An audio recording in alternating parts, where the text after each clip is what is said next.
Angelique Johnson disappeared on Christmas Day, while families across the country were gathered together, opening presents and sharing meals.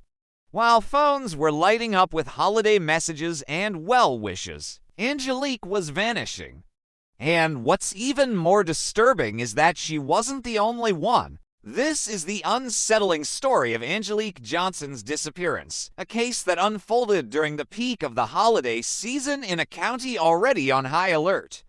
Because within that same week, two other young girls also vanished from the area. By the end of this video, you will understand why this particular case still chills investigators to the bone and why the timing alone raises terrifying questions that remain unanswered. Angelique Johnson was known for her reliability. She was the type of person who always stayed in touch with her loved ones. She had her routines. She had plans for the future. She had every reason to be present, especially on a day like Christmas. So, when she abruptly stopped responding to calls and texts on December 25th, the alarm bells started ringing almost immediately. Her family knew something was wrong. There was no argument, no note, no packed bag, no message explaining her absence. She simply disappeared into thin air, leaving behind a void filled with confusion and fear. A holiday that should have been a time of joy quickly turned into a living nightmare. Christmas Day is typically a quiet, predictable time. Stores close their doors early. The roads become unusually empty. Most people stay home with their families. This quiet, almost frozen-in-time atmosphere is what makes Angelique's disappearance all the more unsettling.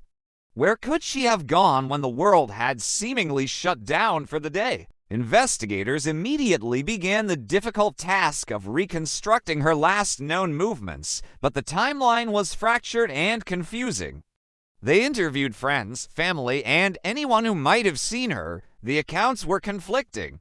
Some witnesses placed her in one part of town, while others believed she was headed in a completely different direction. Every lead seemed to branch into more uncertainty, and no one could definitively confirm where she went after a certain point.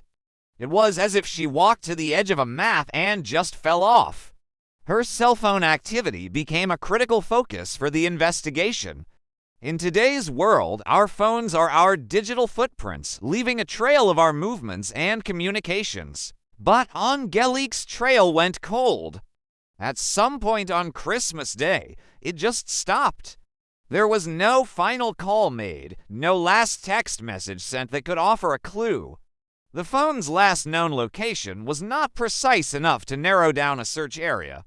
It was another dead end in a case full of them. As the days turned into weeks and the search for Angelique continued with growing desperation, a deeply disturbing detail began to surface, casting a shadow over the entire county. Angelique's disappearance hadn't happened in isolation. Within the same week, in the same county, two other teenage girls had also vanished. On the surface, the cases seemed different. The girls came from different backgrounds, had different social circles, and the circumstances of their disappearances weren't identical. However, the timing was too striking to be ignored. 3 girls, all gone within a 7-day period during the Christmas holiday. Law enforcement never publicly confirmed a direct connection between the 3 cases, likely to avoid causing widespread panic. But within the community, the connection felt undeniable. A quiet, unspoken fear began to creep into everyday life. Parents held their children a little tighter, implementing stricter curfews and checking in more frequently. People started looking over their shoulders more often, wary of strangers. A collective feeling that something was deeply, fundamentally wrong settled over the county. The festive holiday spirit was replaced by an atmosphere of suspicion and anxiety. Those closest to Angelique were adamant. Her friends and family insisted that she would never have left without telling someone. It just wasn't in her character. She wasn't the type to run away, especially not on Christmas Day, abandoning her family and her plans. She had a life she was living, relationships she valued, and goals she was working toward beyond the holidays. There was no known reason for her to voluntarily disappear.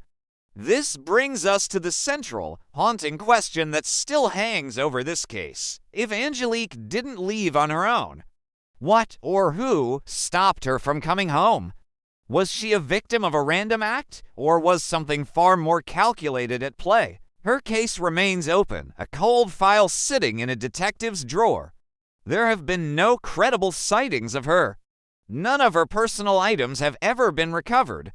There are no solid leads, no suspects, and no clear answers to explain what happened. The holidays continue to arrive each year, marked by twinkling lights and festive songs. But for those who knew and loved Angelique, Christmas never felt the same. The empty chair at the table is a silent testament to a story without an ending. Angelique Johnson's disappearance is more than just another missing persons case. It serves as a chilling reminder that sometimes the most terrifying mysteries don't happen in dark alleys or desolate, abandoned places like in the movies. They happen in broad daylight. They happen on holidays in familiar neighborhoods while the rest of the world is distracted, wrapped up in its own celebrations. They happen silently, invisibly, leaving behind a wake of unanswered questions and unending grief. Someone, somewhere, knows what happened to Angelique Johnson. Someone holds the key that could unlock this mystery and bring peace to her family. And until that truth finally comes to light, this story remains tragically unfinished. What do you think happened? Do you believe the disappearances were connected, or was it all just a tragic, horrifying coincidence? Let me know your thoughts in the comments below. And be sure to follow Crazy Crime Diary for more true crime stories that still demand answers. Thanks for watching.